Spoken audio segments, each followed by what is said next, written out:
Feliz de estar aqui também.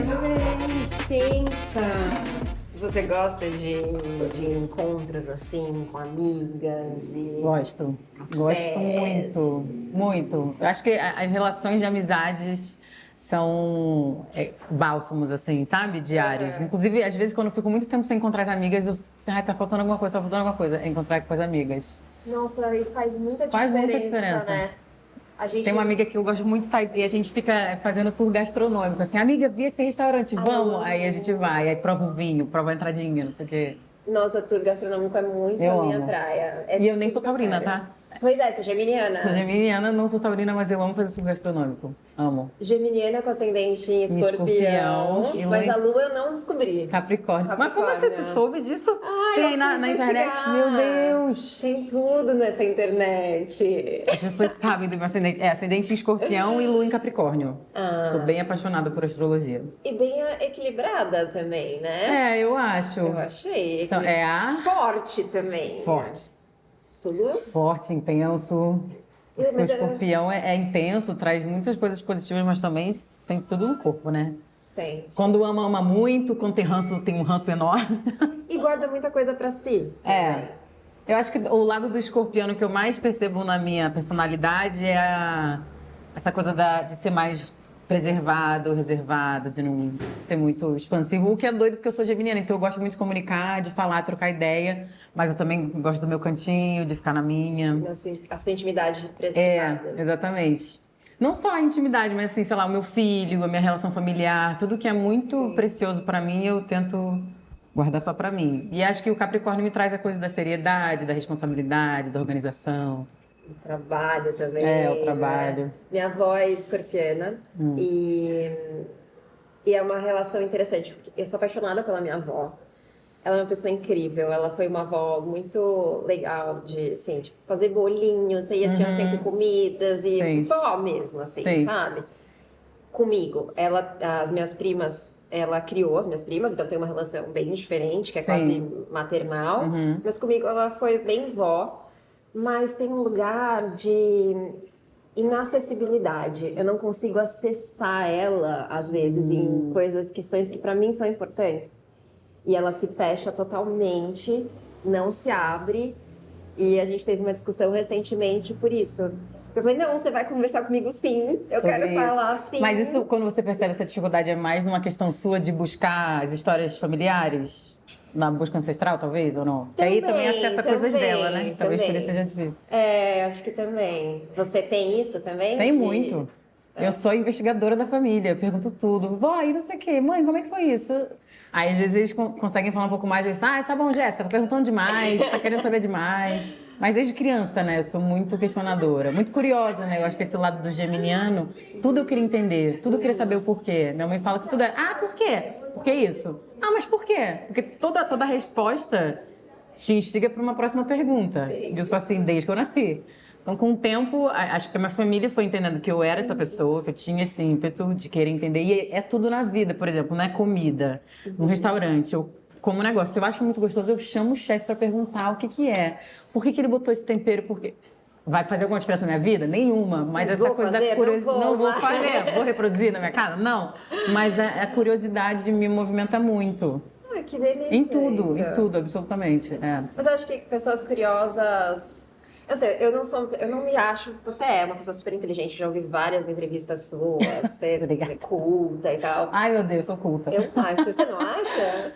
Não sei, acho que não. Você não tem essa percepção? Eu me vejo uma pessoa muito curiosa. E por ser muito curiosa, às vezes eu percebo que eu tenho muitas informações na minha cabeça, mas é muito mais pelo ímpeto da curiosidade geminiana do que me sentir uma mulher culta. Eu acho que, sei lá, várias outras pessoas são cultas. Ai, eu me identifico muito, porque eu penso a mesma coisa de mim. Sim. Qual é o seu signo? Eu sou sagitariana. É complementar. Muito, nossa. A gente se dá muito bem. Sim. E tem uma coisa do meu nó do norte ser...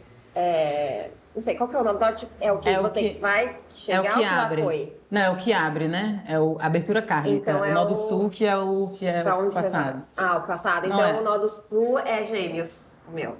Tem um lance assim, que já vem. já tem uma coisa dos gêmeos, eu me dou super bem com geminianes de uma forma geral, porque eu acho que dá esse match bom, né?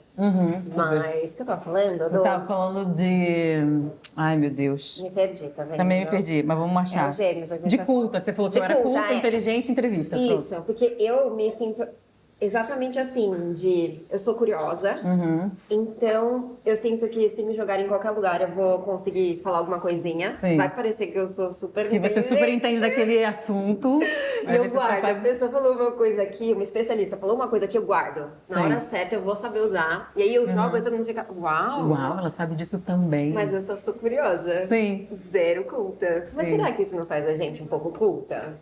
Eu acho que sim, porque eu acho que a pessoa curiosa, ela é inteligente ao ponto de perceber que ela tem sempre algo a aprender. E eu acho isso muito nobre, assim, né? Eu sou uma pessoa que tudo me interessa, tudo me instiga. E ainda quando eu não sei de um assunto, aí é que eu quero descobrir alguma coisa sobre aquilo. Você já descobriu alguma coisa que te surpreendeu muito nessas investigações sobre si? A própria astrologia, né? Porque assim, eu conheci a astrologia, eu tinha acho que 20 e poucos anos. E até então, eu estava fazendo uma aula de dança, né? Que na verdade eu estava fazendo um curso da Gelviana, que é um curso de dança contemporânea lá do Rio, que eu sou formada também. E estava conversando no intervalo assim, uma amiga minha falou assim, é porque é minha Revolução Solar. Eu falei, o que é Revolução Solar? Eu nunca tinha ouvido falar. Aí ela falou, é um cálculo que você faz na astrologia. Eu falei, o que é astrologia? Sabe assim, palavras que você nunca ouviu pela primeira vez? Eu falei, caraca, o que ela tá falando? E ela explicou um pouco, mesmo ela explicando, eu não entendi o que era. E aí eu fui fazer o mapa. Só que eu fiz na internet aquela coisa assim, eu falei, o que você precisa? Ela falou, data do nascimento, a hora que você nasceu. Aí eu botei na internet. Aí a primeira vez que apareceu, porque assim, nos cálculos eu tenho, tipo 1 grau, é o último grau de Escorpião. Só que em alguns lugares aparece que o meu ascendente era Sagitário, que seria o próximo. Aí eu falei, cara, mas eu lembro, eu falei, gente, tá muito positivo. Eu tenho umas coisas aqui dentro que não estão tão positivas assim. Gêmeos com Sagitário, você é solar, você é isso, aquilo. Eu falei, cara, tem uma coisa errada aqui. Aí eu pedi o contato da astróloga. Aí eu fui fazer. Aí quando ela falou ascendente em Escorpião, aí eu falei, o que é isso? Aí ela foi explicando tudo. Eu falei, agora ela tá me traduzindo, agora isso tá fazendo sentido. Acho que a astrologia foi uma grande descoberta, assim, na minha vida. Mas você é muito também, tem a sua religião, você é uma pessoa espiritualizada, né? Desde cedo, né? A minha família é muito religiosa, né? O meu falecido avô, que é o falecido Zé Preto, ele é o pai da minha mãe. Então, ele era da Umbanda. Então, minha mãe, eu cresci ouvindo histórias da minha mãe falando porque o seu avô já foi preso porque estava tocando no terreiro. Porque né, há um tempo atrás isso era considerado crime, né? O capoeirista era preso, quem era praticante da religião. Então eu ouvia muito essas histórias. E meu avô, a gente conviveu com ele, mas ele morreu, eu era bem criança, assim. Então eu lembro de ir na casa dele ter o altar, né, dos santinhos católicos, porque a Umbanda tem o sincretismo, né, dos orixás com os santos católicos.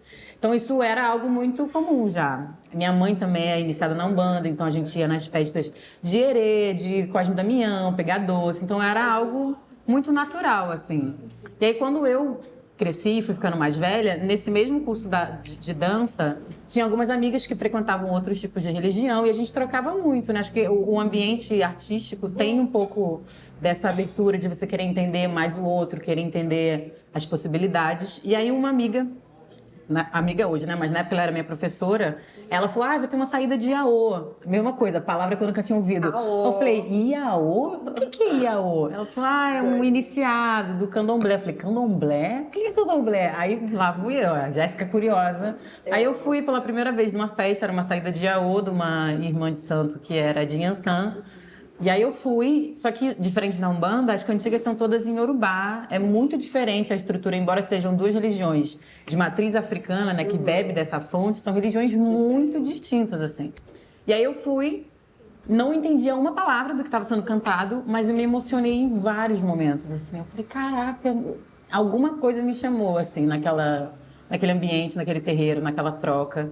E na época eu também fazia parte de uma companhia de teatro que a gente estava fazendo uma pesquisa de um projeto que era uma peça onde a gente conseguisse misturar rituais, cenas ritualísticas, mas cenas com texto. Então a gente fez várias pesquisas de campo e uma delas também foi nesse terreiro. A gente foi, todo mundo fez um jogo de búzios. E aí quando eu fui, eu me identifiquei com muita coisa, assim. Aí eu comecei como visita.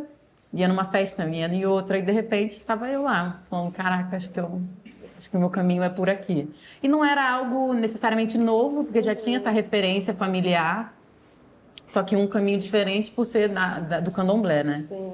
E acho que a religião é algo que me ajuda a entender um pouco o mundo, assim, a visão de mundo, a relação dos orixás, né? Que a gente conhece mais da mitologia grega do que da mitologia dos orixás, né? Dos itãs, o que seria muito louco, assim, porque seria obrigatório a gente ter isso nas escolas, né? exatamente, porque muitas vezes as pessoas contam, porque Zeus não sei o quê. E aí eu vou ver os itãs de Xangô. É muito parecido, né? Então, no comportamento dos orixás, você vê que eles são muito humanizados, né? Sim. Então, não tem muito essa coisa de mal ou bom. É possível, né? Xangô sentiu raiva e queimou uma cidade inteira. E aí, o que fez dele entender das questões do sentimento, de como você lida com as suas emoções. Então, acho que os orixás e as trajetórias deles, como o Itãs, né? Que são os contos, me ajudam a entender o mundo e as pessoas, né? A gente sente ciúme, sente raiva, sente desejo, e os orixás também sentem isso, né? Então... E a gente não se culpa por tanto, né? Quando a gente exatamente. vê, eles também sentem isso, então não é errado tudo que eu sinto. Exatamente, porque numa cultura muito católica, que a gente, querendo ou não, por ter sido, né, colonizado por Portugal e ter essa... muito na entranha, né? Eu lembro de estudar, meu lado questionadora também, eu acho que no jardim de infância, ou no CIA, tinha toda semana era aula de religião. Aí eu lembro e falei assim, essa semana foi o catolicismo. Eu falei, tudo bem, aula de religião. Aí na semana seguinte foi igual. Aí na outra, aí eu levantei a mão e falei, professora, a gente vai só estudar uma religião? Ela falou assim, como assim uma religião? Eu falei, não, porque o meu avô é da Umbanda, o meu pai é católico, a minha mãe, a gente às vezes vai no terreiro. Isso muito pirralha, assim. Então já entendendo que, tipo, cara, que aula de religião é essa? Por que na escola a gente só aprende uma? Então é muito doido, assim, porque você vê que tem toda uma cultura muito católica da culpa,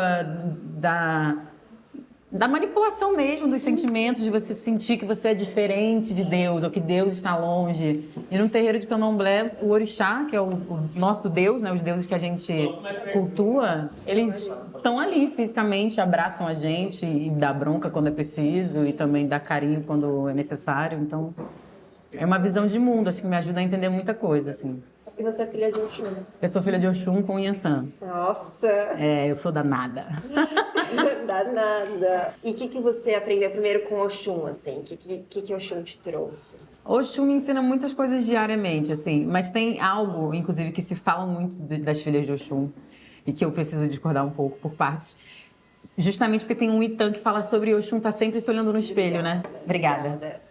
Falam dessa coisa de Oxum se olhar, né? E as pessoas têm essa visão de pensar só na parte estética, né? E da vaidade. E eu vou além disso, né? Eu acho que Oxum tem essa relação com o espelho, mas é porque se olha muito, né? Então eu me percebo muito investigativa e de entender quais são os meus aspectos positivos e não tão positivos. Inclusive, a ferramenta de Oxum, né, que cada orixá tem sua ferramenta, né? A gente fala que o espelho é muito poderoso, porque quando ela não está se refletindo e olhando para si, ela pode virar o reflexo do outro, né? Então, se o outro está te acusando de algo que não necessariamente é o que você é ou que você se identifica, isso é só o reflexo do outro, da projeção do outro, né? Então, eu acho que o amor próprio é algo que eu aprendo diariamente com Oxum. Porque tem um Itã, inclusive, muito lindo, que também fala da maternidade, né? Que é algo novo na minha vida, que eu tenho experienciado. Que tem um Itã que Oxum, ela sempre coloca as suas joias antes de cuidar do filho, né? Então, isso é um recado muito bonito, do tipo... Nossa, forte isso. O neném tá chorando, a Oxum fala, ok, vou dar de mamar. Mas então, calma aí, ela vai no espelho, coloca os brincos, coloca as suas joias. Então, ela se embeleza, se autocuida para cuidar do outro, né? Então isso é um recado muito bonito, assim, para todo mundo, que você não pode cuidar do outro sem cuidar de si antes, senão você adoece o outro também. Então, acho o amor próprio algo que eu aprendo diariamente com o Oxum. Isso é muito bonito. É muito. Mas você é uma pessoa que se cobra muito na vida? Sempre. Em que aspectos? Cara, em tudo, assim, eu sou muito exigente comigo mesma, né? E por ser muito exigente comigo mesma, às vezes sou exigente com o outro também. Por exemplo, eu sou muito disciplinada. Então, se eu tô num processo criativo, num projeto de trabalho, tem que chegar 10 horas, eu chego 10 para as 10. Eu sou uma carioca muito atípica, inclusive, nesse sentido. Eu sou super pontual. E carioca atrasa, e todo mundo fala, eu detesto atraso. Então, aí vem meu Capricórnio, assim, cheio. a coisa... Porque eu entendo que o tempo do outro é muito precioso, né? Muito. Então, se eu me organizo inteira pra estar ali, por que o outro não tá? Exato. Enfim, aí são essas exigências, assim, que eu percebo muito, como eu me dou muito, eu me organizo muito, eu me dedico muito, eu espero que o outro faça o mesmo. Então, se não faz, aí, às vezes... Inclusive, acho que dentro desse processo, o meu aprendizado é entender que o tempo do outro também é do outro. Isso a minha astróloga toda vez que fala lá no meu mapa. Jéssica, mas você tem sua religiosidade, você tem isso aqui, o outro tem o tempo dele, da consciência dele, do processo dele. Então, não é porque você tem muita consciência que o outro necessariamente tem. Então, um aprendizado para mim, para minha vida, é respeitar o tempo do outro, isso com certeza. Mas tu falou desse negócio de o outro tem o tempo dele, também no sentido não só, né, do relógio, assim, mas o tempo de evolução. O tempo de evolução, dos processos, de e você percepção fica querendo do mundo. puxar, tipo, vem comigo. Você é dessas que fica pregando um pouco Não pregando, mas é porque eu venho de uma realidade muito diferente, né? Eu nasci na Rocinha, então eu já passei por muitas dificuldades com a favela do Rio, né? E aí fui construindo muita coisa, então, sei lá, na minha família eu era um pouco assim, tipo, eu descobri a astrologia, aí eu queria que todo mundo fizesse mapa astral. Aí eu fui pro terreiro, eu queria que todo mundo fosse pro terreiro. Mas mais nova, acho que com o tempo isso foi assentando um pouco em mim, sabe? De entendendo, você descobriu coisas, você conheceu novas possibilidades, mas isso sou eu, a minha individualidade. Se alguém quiser trocar nesse sentido, aí eu estaria aberta para isso. Mas a coisa de impulsionar. Eu sou uma pessoa que gosta de impulsionar o outro, principalmente quando eu descubro um talento que talvez a pessoa nem... Não sabe que tem. Não tem consciência. Tipo, eu tenho um amigo que me ajuda com as redes sociais, fazer foto, vídeo. E uma vez ele me mostrou uma foto que ele fez, assim, porque eu tirei essas fotos. Eu falei, amigo, você é muito bom nisso, você sabe disso, né? Aí ele falou assim, não, eu sou bom. Eu falei, você é muito bom fotógrafo. Olha a sua foto, olha o ângulo, não sei o quê. Aí ele foi entendendo que ele era bom. Aí uma vez ele mostrou uma edição que ele fez. Eu falei, você é muito bom editor.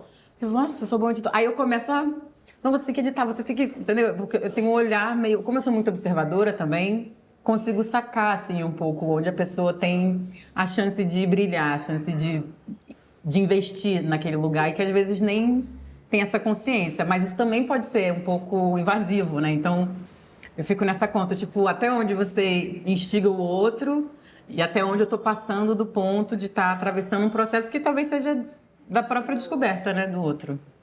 Mas eu acho legal que você consegue fazer isso, impulsionar o outro, sem se perder de si, assim, no sentido de que, pra mim, em muitos momentos, eu me via querendo resolver a vida de várias pessoas com a minha zero resolvida. Não, eu não. Você não, você tá com a vida resolvida, tá resolvendo o seu corre, seu BO ali, mas consegue impulsionar o outro, assim. Sim. Eu acho que isso é legal também. Eu entendo esse negócio de a gente respeitar o tempo do outro e respeitar que talvez seja um pouco invasivo. Mas não sei também.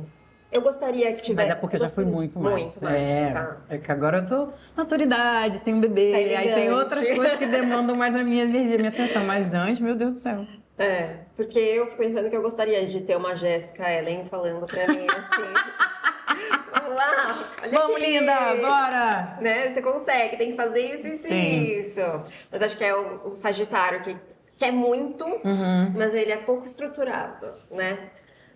Não sei. Não sei. Não sei necessariamente, não. Porque eu acho que o sagitariano, inclusive, tem essa coisa da flecha, né? Do foco. Então... Eu quis culpar o signo só. Só quis um pouco. Só quis não responsabilizar. O sagitário. Porque geralmente o geminiano que tende à dispersão, né? Porque quer falar tudo, entender tudo de um pouquinho, não sei o quê. E o sagitário traz o foco pro geminiano. E o geminiano, nesse sentido, ajuda o sagitariano a desfocar, né? E aprender outras possibilidades. Não, realmente não colou. Aqui não colou. Não colou, deixa o sagitariano aí, tadinho. Deixa o signo em paz. Não tem nada a ver com isso. Mas você se celebra, né? Porque você, né, a gente vê no espelho essa coisa do alto amor, de se amar. Você consegue se celebrar, consegue perceber as suas conquistas ou você tá sempre subindo? Agora qual que é o próximo? Qual que é o próximo? E eu acho que isso é uma coisa que eu tô começando a exercitar do ano passado para esse ano, assim. Primeiro porque eu me acho uma pessoa muito nova e muita coisa ainda para fazer. Mas quando eu olho para trás eu falo, caramba, eu já fiz muita coisa. Esses dias mesmo eu fico lembrando, eu fui dar uma entrevista para Cissa Guimarães no Sem Censura. Aí ela foi falando das coisas que eu já fiz, dos prêmios que eu já recebi. Eu falei, meu Deus. Aí eu fui me dando conta na fala dela do tanto que eu já tinha feito coisa, assim, que eu nem lembrava exatamente. Eu falei, caraca, é verdade.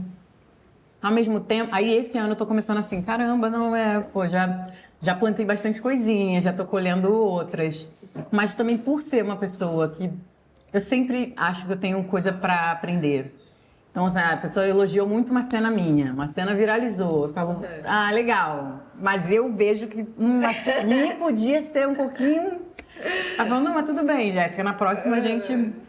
Então, eu tenho hoje em dia uma sensação, sim, de um assentamento de caramba, pô, legal, eu já tô conseguindo colher coisas que eu plantei quando eu tinha 13 anos, 18 anos, porque eu comecei muito cedo, né, no teatro, na dança.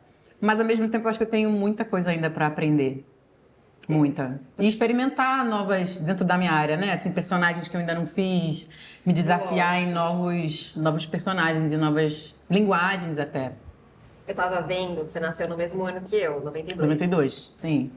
E aí eu bateu uma bad, assim, eu Por falei, quê? meu Deus, olha tudo que ela já fez! Não. Aí eu Para. fiquei, não, porque é isso. A gente tem essa coisa de se comparar às vezes, mas também, por isso que eu te pergunto aí, se você consegue realizar que você já, né, as suas conquistas, porque é Sim. muita coisa. É. É muita coisa. E que bateu até um tipo. Estou levemente atrasada na minha vida. Não, isso é uma coisa também que a minha astróloga fala muito, assim, da gente nunca comparar a nossa trajetória com a do outro, porque o seu início pode ser o meio de alguém, o seu meio pode ser o início de uma pessoa. E eu acho que a gente tem sempre o que aprender e o que ensinar, assim. Então, eu acho que dentro da minha trajetória, muitas coisas foram muito intensas e muito rápidas, assim, sabe? Mas, ao mesmo tempo, em outras eu percebo que teve um atraso defasado, sei lá, comparado com outras colegas que começaram comigo, por uma questão racial, por uma questão de mercado. Então, é complexo, assim, e por isso que não é receita de bolo. Não dá, né? Não dá, Comparar, até assim. porque assim, provavelmente tem coisas, áreas que você tem mais experiência do que eu, e vice-versa. Então, eu acho que é sempre uma pegadinha quando a gente tenta comparar a nossa trajetória com a do outro. Tem atrizes, pessoas que eu admiro pra caramba, que eu vejo que sempre foram inspiração e que, sei lá, quando eu tava nascendo, a pessoa já tava fazendo, sei lá, quantos trabalhos. E vice-versa, sabe? Eu acho que sempre uma pegadinha. Toda vez que eu me vejo comparando com alguém, eu falo, não, calma, não Mas é bem vocês por aí. fazem isso também, Claro, às vezes. todo mundo Ai, faz. culpa, Não, tá. todo mundo faz, imagina. Não tem como. A gente vive num mundo da imagem, a rede social, né? Todo mundo tá sempre produzindo o tempo inteiro. E aí você fica achando que você não tá produzindo. A gente tá vivendo um tempo muito acelerado, assim. Que eu acho que traz essa dinâmica, né? As redes sociais, né? Bem aquariana nesse sentido, né? As trocas muito dinâmicas, não sei o quê. Só que também tem o outro lado da moeda, né? Qual é o nível dessa troca? Porque às vezes as trocas são tantas e a gente é bombardeado de informação que aí, se no final do dia você perguntar o que você aprendeu hoje na rede social, talvez você nem lembre, você vai lembrar de um meme ou outro. Então, acho que não tem certo nem errado, nem receita de bolo. Acho que é a busca do equilíbrio mesmo, né? Eu sou uma pessoa que adoro consumir rede social. Eu mando um meme para um monte de gente, tá? Mas chega no final do dia que eu tenho que tomar um banho quente, aí meu escorpião fala, linda, calma aí, vamos desacelerar, vamos... E os aprendizados, né?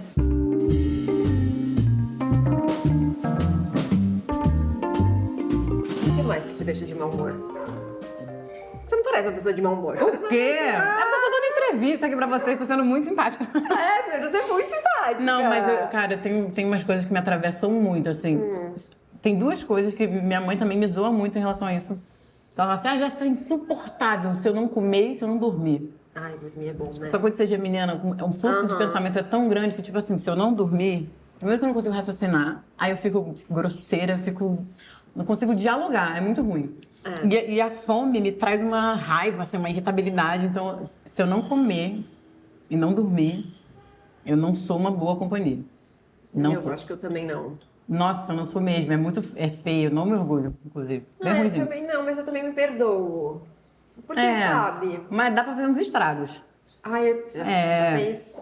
Eu vou ficar muito irritada e não quero falar com ninguém, aí é ruim, assim. Ou, por exemplo, sei lá, tô trabalhando, aí a produção resolveu mudar o horário de almoço. Ai, Meu que irmão, isso? Pra quê? foi tipo assim, tem mais 3 cenas. Não, vai, emenda as cenas depois do almoço. Caraca, eu tenho que Isso não respirar se 30 faz. vezes. Isso Porque eu me programei pra almoçar aquele horário. Aí se o negócio muda, eu fico irritadinha, mas depois. Aí eu como melhora. Nossa, parece um anjo de candura.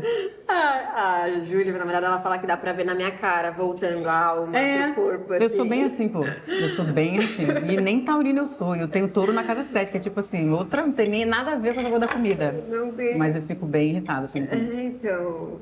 Outra coisa que me tira do sério é situações invasivas ou pessoas meio sem noção. Aí me irrita bastante também. Tipo o quê? Tipo, por exemplo, uma pessoa que não tem intimidade comigo, querer fazer uma piadinha no meio de... Meu irmão, eu só olho no olho, assim, ó, vral, várias sete... Tá. Você consegue deixar as pessoas devolver o desconforto? Graças a Deus, sim. Sempre conseguiu? Sempre não, eu acho que tem sido cada vez mais constante, mas eu acho que também, acho que tudo é construção, né? Então, hoje em dia, para uma pessoa se sentir à vontade de tentar me desconfortar é porque ela foi muito corajosa. Eu tenho uma máxima que é assim, a pessoa levantou, eu corto e faço ponto na linha, entendeu? Então assim, eu fico na minha, tô de boa. Atravessamentozinhos eu devolvo com atravessamentozinhos também. Uma, duas, na terceira não existe mais nenhum tipo de troca. Olha... Nessas horas é bem um escorpião, assim, ó. Eu corto e acabou. Eu riscando do roteiro todas as perguntas. Não, claro que numa entrevista...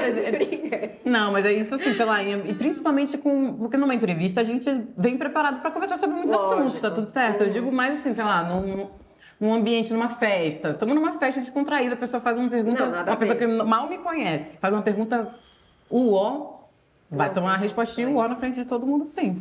Eu tô também aprendendo a fazer isso. É bom, né? Devolver o desconforto, vai pra casa do caralho. Não. Senão só a gente fica desconfortável. E aí você fica desconfortável com a inconveniência do outro. O outro não se sentiu desconfortável de ser inconveniente. Exatamente. Aí é o espelhinho de Oxum, entendeu? Eu tô aqui de boa na minha. Fez uma gracinha? É só virar o reflexo, aí devolve, sai fora. Que maravilhoso isso. Não. Isso é uma coisa que a gente precisa também de ser ensinado na escola. A gente vai fazer um novo hoje. Como chama? Não sei. Plano pedagógico, pode ser. Eu gostei. Assim? Vai ser muito melhor, eu acho. A vida das crianças nas escolas públicas. Isso. O que fazer quando o seu coleguinha te deixar desconfortável. Aprenda com o Oxum. E a gente falou de Oxum, mas a gente não falou de Yansan. O que você aprendeu com Yansan, assim? A minha mãe é de Yansan, né? Tá. Então eu aprendi muita coisa observando ela na vida, assim. E tem uma coisa bonita também, diferente de Oxum, que Oxum tem esse lado muito maternal, né? No candomblé ela é a dona do útero, da barriga, do seio, dessa coisa do leite. Então tem muito essa coisa meio redondinha mesmo, desses processos quando você está gestando um bebê. Então todo mundo fala que até os 2 anos de um bebê, assim, a energia da pessoa, da mãe, do neném, está sendo cuidado por Oxum. E a mãe Yansan, ela é uma outra mãe, que é a mãe búfalo, né, que a gente fala. Enfim, tem muitos itãs, mas basicamente é aquela mãe que deixa as crianças em casa, vai trabalhar e volta. E fala assim, se precisarem de mim, pega aqui os chifres do búfalo, me chama que eu vou aparecer. Então, minha mãe sempre foi essa mãe que dentro do meu mapa, minha astróloga também, quando olhou as primeiras vezes, falou assim, você teve uma mãe mulher. Quando ela falou isso, eu não entendi, assim, que ela falou. Como assim uma mãe mulher? Minha mãe é minha mãe. Falou assim, uma mãe mulher, você teve uma mãe mulher. Em algum momento você vai entender o que isso significa. E aí, ao longo dos anos, e depois que eu me tornei mãe, eu fui entendendo muito o que é esse lugar da mãe mulher, que era minha mãe não deixou de ser mãe, nunca deixou, foi uma mãe muito presente, fez tudo o que ela pôde, mas ela também nunca deixou de ser a mulher, de fazer as coisas que ela queria. Então, eu tenho memória, por exemplo, de um fim de semana, ela falava, olha, estou saindo para o forró, não quero ninguém fora de casa, e deixava, sei lá, um monte de comida pra gente, biscoito, trancava a gente e ia pra vida, pô. Aí eu ficava assim, caraca, por que a minha mãe tá deixando... Eu, criança, a mãe abandonou a gente, minha mãe está indo para o forró, a gente ia ficar trancado um fim de semana. Não era, sei lá, era de sexta pra sábado de manhã ela já tava lá de volta. Aí hoje em dia, que eu sou mãe, e eu entendi assim, caraca, não, meu filho tá bem e eu posso sair com umas amigas e isso não é um problema.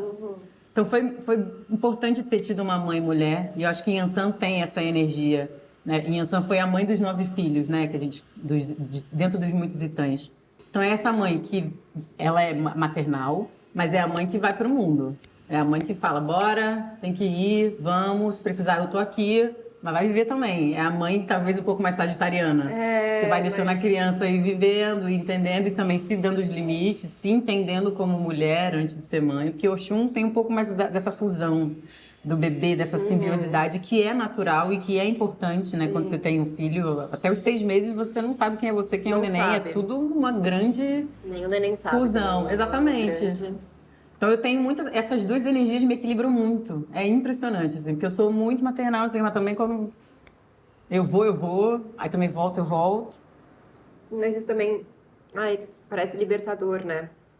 Porque se liberta um pouco também daquela culpa, porque parece que sempre, bom, a culpa sempre recai sobre as mulheres e quando se torna mãe é uma culpa ainda maior, né? Então você sentir que, vou no forró e volto e vou estar sendo mãe quando voltar, vou estar aqui, não mata, sabe? Vai estar bem. E percebendo isso que você falou das estruturas, né, do patriarcado e de como a sociedade é muito escrota mesmo, né, com a mulher, com o corpo feminino, com tudo que o feminicídio atravessa a gente. Inclusive, eu vejo muitos perfis que falam sobre esse assunto, e aí tinha um que era se a paternidade ela só é possível de ser leve porque a maternidade está sendo pesada para muita gente, né, para muita mãe. Então, essas culpas, esses atravessamentos, é impressionante, assim, parece que nasceu mulher, você já tem um carimbinho de um monte de culpa para sentir, de um monte de coisas para ser atravessada. E um processo de desconstrução, acho que da nossa geração, das gerações mais novas, de entendendo que esse lugar não dá mais para ser habitado, né?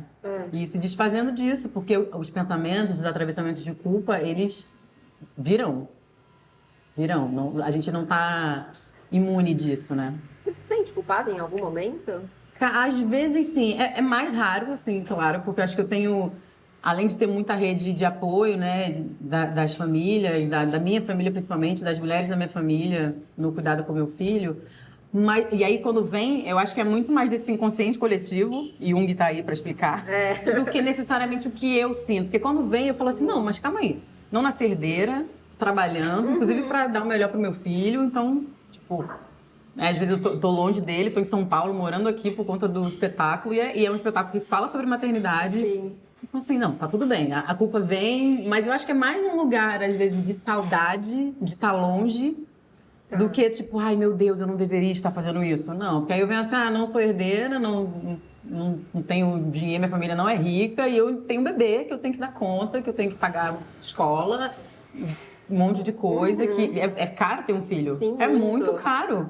Aí você começa a ser grata por tudo que você recebeu, né? Dentro das precariedades da sua família, da minha especificamente, né? Da minha mãe, do pouco recurso financeiro, da imaturidade que as circunstâncias da vida dela e do meu pai se apresentavam. Aí você começa a falar, nossa, não, fui muito abençoada, recebi muito e vou dar o que eu puder pro meu filho e é isso aí.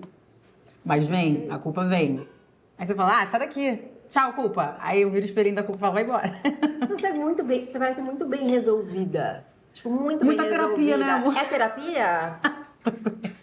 Muita terapia, né? Eu faço terapia há pelo menos 12 anos. Tá. Eu comecei a fazer terapia logo que eu comecei a trabalhar na Globo, né? Assim, imagina, eu sempre fui uma pessoa... Cresci na Rocinha, já amava a arte, cresci em escola pública, então eu tinha uma realidade X, né? Apresentada. Então, durante muito tempo na minha vida, eu achei que eu só poderia chegar até a esquina. Sim. Aí eu fui descobrindo o mundo e fui entendendo que eu poderia muito mais. Nossas consciências foram sendo apresentadas, né? A partir do momento que eu começo a trabalhar na Globo, eu tenho a minha imagem exposta para um monte de gente. Nossa, deve ser que eu nunca vi na vida, que eu nunca... Então, eu fui aprendendo na experiência também, né? E eu lembro do episódio, assim... Em Malhação, a gente ganha muito pouco, tá? Na época, imagina, era muito pouco mesmo. Então, eu ia pra Globo... Pegava uma moto da Rocinha até embaixo, São Conrado, pegava um ônibus até Alvorada, da Alvorada pegava um outro ônibus, até Curicica, de Curicica pegava uma van pra Globo. Nossa Senhora! Exatamente. E aí uma dessas, imagina, gravando sei lá quantas horas por dia, dormi no ônibus. Acordei com uma foto minha no Twitter, as pessoas falando, Jéssica Ellen pegando um ônibus, não sei o que lá. Eu falei, meu Deus, as pessoas têm acesso à minha cara, eu não sou só mais uma pessoa que tô no ônibus indo pra trabalhar e posso dormir tranquilamente. Aí isso deu um bug na minha cabeça. E a coisa das pessoas pedirem muita foto. Eu lembro que eu fui num casamento no interior de Minas. Eu fui no shopping comprar uma sandália, porque a minha tinha arrebentado, não sei o quê. Eu fui escoltada pelos seguranças do... Caramba. Porque Malhação tem essa coisa também muito adolescente. Então eu falei assim, sei lá, 700 pessoas. E eu falei assim, caraca, é muito louco isso. Como é que eu vou lidar com isso? Porque eu não vou deixar de ser atriz, não vou deixar de trabalhar na Globo, no audiovisual, no cinema.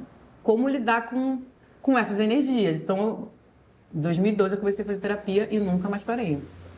Ah, isso explica tanta coisa. Explica. Né? Terapia é uma coisa realmente que funciona. Cara, muito. Não, inclusive recomendo. Todos deveriam fazer terapia. Até porque as pessoas que não fazem terapia, que falam assim, não precisa de terapia, geralmente são os motivos do nosso assunto da terapia. É isso. Eu vou cortar isso, vou mandar pro meu pai, que eu falei pra ele, já me prometeu que ia fazer terapia e não faz. Não, Fê, minha mãe também se recusa. Ai, desesperador. Mas tem algum lugar que você não é bem resolvida? Dentro de Só pra mim? gente saber que é humana. Assim, Não, eu né? sou humana, pô. Só Tem um pra monte de gente- defeitos. Mas não, acho que não tem questão. Não tem. Nem a minha sexualidade também, que eu falo abertamente que eu sou uma mulher bissexual. Isso quando eu era mais nova, talvez eu não entendi o que era, né? Eu lembro que ela tinha uma coleguinha da escola que eu tinha um ciúme diferente dela. Ela não podia brincar com a X, com a Y, que eu ficava meio atravessadinha. Depois de um tempo eu falei, caramba, então era isso. Eu era apaixonada por ela e não sabia. Mas acho que era muito mais no processo de ainda não entender do que não ser bem resolvido. Eu acho que não... Até porque tudo que se apresenta na minha vida, eu olho, encaro e tento entender. Tá, o que isso quer me ensinar? O que isso quer me dizer? O que isso me incomoda? Por que isso me atravessa? E eu sou uma pessoa que me analiso muito. Desde sempre. Eu acho que isso faz parte da minha personalidade mesmo. Essa coisa do escorpião que está sempre se aprofundando e o capricórnio que quer entender e quer melhorar como pessoa em todos os âmbitos. Então, acho que isso faz parte da minha vida.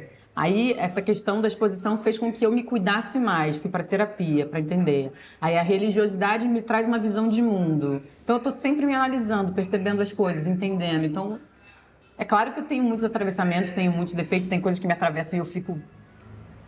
Mas, por ter esse exercício, acho que não tem nenhum assunto mal resolvido, assim. Eu sinto que quando a gente se trabalha, né, faz análise, faz terapia, as situações elas não deixam de acontecer, a gente não deixa de sentir, Sim, mas eu acho que a forma como a gente lida com o que a gente tá sentindo é que muda, né? exatamente. Bom, eu faço terapia desde os 13. 13? Nossa, começou também mais comecei nova. cedo. Porque eu era Comecei assim. mas porque eu já tinha probleminhas, assim. Que pra probleminhas? tratar. Eu tinha fobia social. O que é isso exatamente? Enfim, acho que tem vários graus e maneiras de você ter fobia social. Pra mim, o que acontecia é que eu não conseguia ficar em ambientes com outras Muita pessoas. gente. Então, às vezes não precisa nem ter muita gente, mas sei lá, de a gente tá aqui, por exemplo, e tem alguma outra pessoa sentada do lado, eu já entrava meio que em pânico, não conseguia. Então, várias vezes eu tentava sair com os meus pais, eu era criança, né? E saía correndo do estabelecimento ou do ambiente que a gente estava. Então, fui por causa disso. Mas aí, lógico que não parei mais, porque você vai descobrindo que tem... Outras coisas pra a olhar. fobia social, ela tem um motivo de ser, né? Sim. E aí você vai trazendo as coisas à tona. Mas o que eu tenho sentido muito, que acho que talvez também seja um pouco do... Finalmente eu tô me sentindo adulta, não sei se você tem isso. Sim, sim. Tô me vendo adulta agora. E eu acho que tem esse lugar de... Eu sinto, dói, é difícil, coisas horríveis acontecem na nossa vida, porque acontece na vida de todo mundo, viver Sim. é um desafio.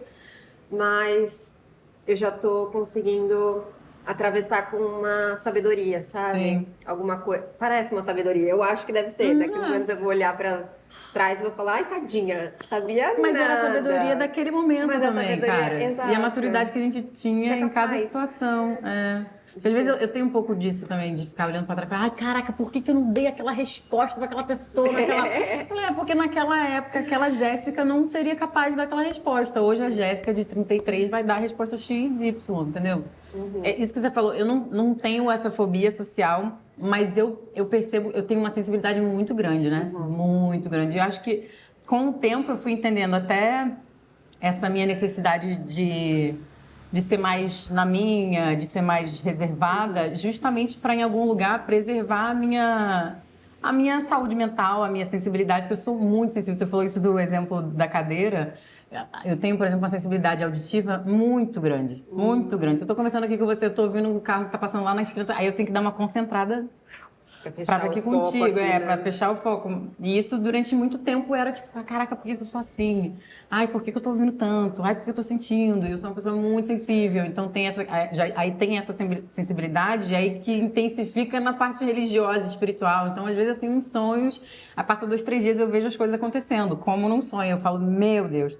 Então, com o tempo eu fui entendendo e aprendendo a lidar com essa hipersensibilidade, com essa. E aí também fui entendendo assim, caramba, então por isso que eu sinto necessidade de estar mais na minha, de estar mais quietinha, de... E também não ficar num lugar de culpa, porque às vezes a gente sente, né, essa culpa. Eu imagino que você Sim. devia se sentir muito desconfortável de perceber que esses ambientes te invadiam. Mas não era uma escolha, né? Não, é. Não é uma escolha minha ser super sensível e ouvir 300 coisas ao mesmo tempo e aí ter que É. dar uma focada. E às vezes isso é um pouco mais intenso, às vezes menos, né? No trabalho, nossa, lá na Globo também tem uma praça de alimentação enorme. Assim. Eu sempre escolho um cantinho. Eu chego lá e falo, cadê o meu cantinho? Se não tem cantinho, eu pego a minha comida, eu vou pro meio do mato e como. Porque também é tanta gente, tanta energia, tanta coisa que você tem que lidar e ainda ter que entregar um monte de cenas. Às vezes eu guardo 30 cenas por dia. Nossa. Então é um... E a gente trabalha com as emoções, né? Então numa cena eu tô rindo, na outra eu tô puta, na outra eu tô com Meu raiva. Deus. E a gente não grava numa ordem cronológica, né? Uhum. Então eu fui entendendo também ao longo do tempo o que que é meu, da minha personalidade, o que que os ambientes também me trazem e como lidar com isso, porque a gente não vai deixar de viver, deixar de fazer as coisas e como lidar com a vida, né? A vida é foda, pô. A vida é foda, A vida é né? foda, a vida é intensa pra cacete. A minha, pelo menos, em um ano eu vivo 700 vidas. É. A vida é muito intensa. Quem não tá vivendo intensamente, eu acho que não tá vivendo, tá só existindo aí, por aí, né, perambulando. Mas a vida é muito desafiadora. Eu tava pensando esses dias, falei pra minha analista que a vida é intensa, de fato, eu também acho que é, e eu acho que eu também vivo de forma intensa, mas eu fico pensando também que ninguém fala, nossa, eu vivo bem lazer.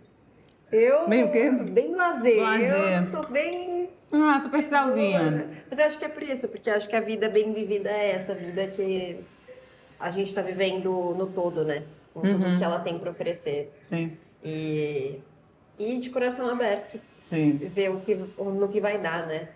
Tô achando que a gente tá bem culta, tá? Você acha que tá A achando? gente Tá um papo começou meio o papo culto? falando, não sou culta, não sou culta, também não sou. Corta para a vida intensa, análise, A vida terapia. é filósofas, filosofando sobre Sobre a a vida, existência. O que você quer da vida? Muita coisa. Nossa, muita coisa. Consigo nem dizer, assim. Porque ao mesmo tempo que eu quero muito, eu sei que eu vou conquistar muito. Então é quase um passinho de formiga, sabe? Vou de pouquinho em pouquinho, aí, né, construindo as coisinhas aos poucos, quando de repente... Porque é isso, quando você quer muito da vida também, a vida também te cobra muito, né? É. Eu sinto que é na mesma moeda. O tanto que eu sou intensa, o tanto que eu entrego, é o tanto que eu recebo. Que é meio pra ver se você aguenta, você acha? Ou não? Não sei se é necessariamente pra ver o que aguenta, por exemplo, vou dar um exemplo muito esdrúxulo agora. Claro que eu não, né? Fui no show da Beyoncé desse ano, em Paris. E aí, quando ela chega no palco, é um negócio, eu sou muito fã, tá? Então... Não, ela é maravilhosa. E aí, quando ela canta, e você imagina um estádio, né? Um estádio enorme, com sei lá quantas mil pessoas, assim. É muita energia que se emana para aquela pessoa, que é uma pessoa. Mas aquela pessoa também manda muito pra gente, né? Então eu fico pensando nessas trocas intensas e profundas e de muita expansão, assim. Então eu quero muito da vida, mas eu fico assim, calma. Uma coisa de cada vez. Claro que esse exemplo, a Beyoncé só tem uma no planeta. Mas quando você manda muito, você recebe muito. Então eu fico sempre muito atenta com que tipo de energia que eu estou enviando, que tipo de desejo que eu emano, que tipo de pensamento que me atravessa. Claro que vão atravessar pensamentos não tão agradáveis, situações desconfortáveis na vida, mas eu sempre fico com isso, assim, de que, caraca, é muito intenso, tudo é muito intenso. Na minha vida eu falo, ai, por que que eu sou assim? Por que que eu sou intensa? Por que que não, né? Isso sou eu também. E aí a minha vida é assim, então isso tem a ver com o que eu dou conta e o que eu não dou conta de fazer. Inclusive das trocas, assim, né? Com outras amizades ou com colegas de trabalho. Às vezes a troca é muito superficial e eu falo assim, meu Deus. E aí eu sofro quando a troca é um pouco superficial, mas eu falo, tá tudo bem também, né? Às vezes é o que a pessoa tem pra dar. E a gente só dá o que a gente tem e a gente só recebe o que emana, então... Eu tô vivendo uma... Tocou num ponto sensível aqui, Ai, desculpa. porque... Não, mas ótimo. Porque eu sinto exatamente isso, assim, que... Outro dia uma amiga me mandou uma mensagem falando, né, a gente tava, sei lá, ranqueando super legal no top Spotify e tal, enfim. de episódios, de podcasts, e ela mandou mensagem, um print, ela é podcaster também. Ela falou, você viu? Aí eu falei, eu vi, tô super feliz e tal. Só que antes de eu mandar pra ela, vi, estou super feliz, eu tinha escrito uma mensagem assim, eu vi, bizarro, né? Tô sentindo uma coisa muito esquisita sobre isso, tô com um pouco de raiva, queria muito conversar com você sobre. E aí eu apaguei e mandei, tô muito feliz. Porque eu achei que ela nunca dividiu comigo nada não feliz, nenhum sentimento dolorido. E não é, eu não acho que ela é uma pessoa rasa, muito pelo contrário, ela é uma pessoa muito profunda. Mas não me senti. Não senti que eu devia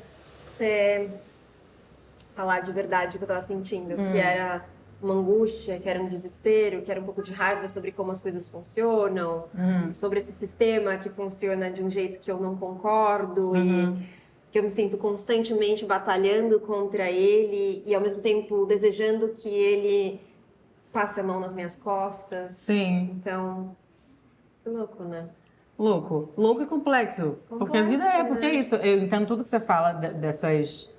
Acho que as indústrias são desafiadoras, né? Nossa Senhora. Mas ao mesmo tempo a gente precisa fazer parte delas, porque se a gente não faz parte delas, eles não terão o nosso talento por aí. Pois é, gente. Entendeu? Então é intenso, é complexo, mas ao mesmo tempo é compreensível. Acho que todos esses sentimentos, esses atravessamentos, é foda quando a gente percebe que pô, um projeto que a gente fez está no mundo e as pessoas estão consumindo.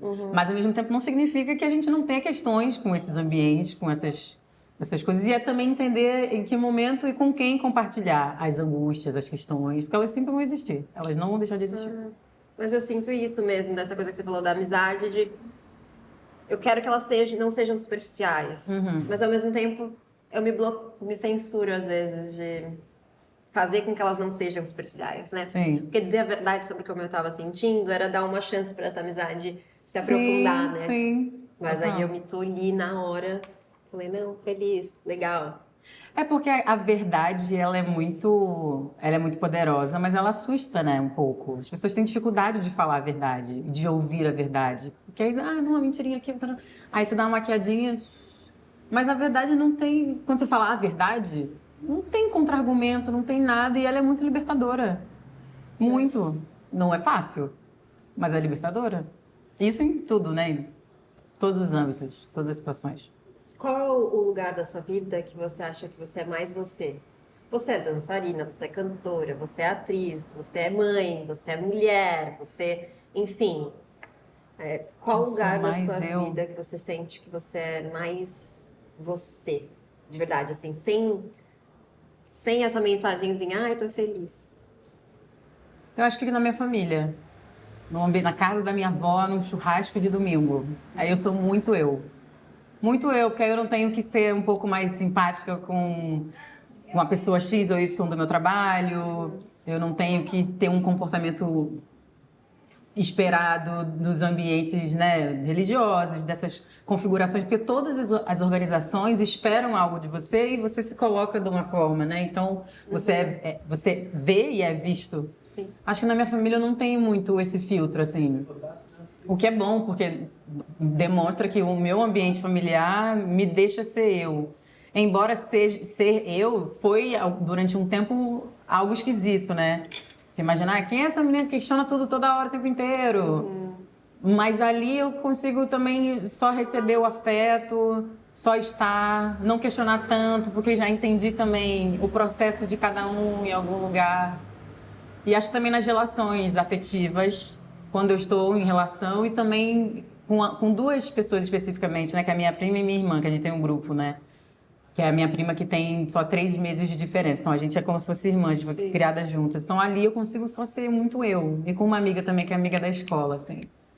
Eu não preciso ter muitos filtros, muitas coisas, porque é isso, né? A gente tem muitas personas, né? Que nos atravessam e que precisam existir para que no ambiente de trabalho você lide de um jeito... nos outros ambientes você tem um tipo de troca, mas acho que nesses lugares, assim, com a minha família, quando eu estou em relação. Porque eu não consigo não ser eu, na verdade. Eu acho que eu sofri mais na vida toda vez que eu tentei ter um tipo de comportamento que esperassem que eu tivesse, né? Toda vez que eu... você vai no programa X, você tem que agir assim, assado. Aí você vai numa estreia, você vai encontrar fulano e fulano, você tem que... Caraca, era um esforço pra... E aí, hoje em dia, graças a Deus, eu tenho sido muito eu, assim, muito. Ai, que delícia. Não é fácil, tá? Porque muitas vezes esperam que você tenha um comportamento X, Y, Z. Não, mas ainda mais na trajetória, né, artística. Acho que quando se fala, então, da questão racial, isso atravessa outros níveis, assim, né? Porque é tudo muito fechado, o mercado é mais fechado. Então, se tem uma trajetória, então uma trajetória deu certo, então essa precisa ser vista e reproduzida. Então, quando eu comecei a perceber que esperavam uma coisa de mim, eu falei, não, mas eu não sei se é isso que eu quero fazer, acho que eu quero fazer diferente. É difícil quando você percebe isso, mas também muito libertador quando você vai no caminho da tua coragem e do que faz sentido pra você. Então, eu já fiz algumas escolhas onde as pessoas falavam, como assim? Por que você está fazendo isso e não fazendo aquilo? Mas fazia sentido pra mim. E depois de um tempo fez muito mais ainda. Eu falava, nossa, é isso aí. Não, é isso aí. Nossa, tá tudo bem. Tô alinhado com os meus propósitos. E isso não é fácil, porque você vai ser vista de uma maneira diferente, mas aí tá tudo bem pra mim. Acho que o olhar do outro cada vez menos me afeta. Porque eu tenho feito escolhas que fazem sentido pra mim. E a minha vida é só minha, então tem que fazer sentido pra mim, não pros outros. E eu acho que sendo eu vou inspirar muito mais outras pessoas de serem mais autênticas do que ter uma cartinha protocolar de como deve ser na vida, como deve ser no mundo. Ai, perfeita. Você falou que Beyoncé só existe uma no mundo, Jessica Allen só existe uma no mundo também, mas todos nós somos únicos. É. Todo mundo é único, né? Mas tem um poder aí, Ai, viu? axé. Tem um Que poder. É muito gostoso estar com quem, né? É isso, eu fiquei aqui muito te ouvindo e muito absorvendo. Você tava dizendo coisas ali que eu acho que É? Ai, que bom. importantes pra mim, assim, acho que pra quem ouve a gente também. E você tá agora em cartaz, então, né? Tô em cartaz com o espetáculo Mães, que é um musical de comédia, mas com um draminha que fala sobre as dores e as delícias da maternidade. A gente está em cartaz do Teatro das Artes, no Shopping Eldorado. E está sendo uma delícia poder falar sobre isso no atual momento, né? Sendo mãe de um bebê de 2 anos e meio. E Nossa. com atrizes incríveis, né? A Helga Nemetic, Giovanna Zotti e Maria Bia. São 3 atrizes que eu admiro muito. E somos 4 só em cena, né? Então, quando uma tá solando, a gente está fazendo coro e fazendo cama.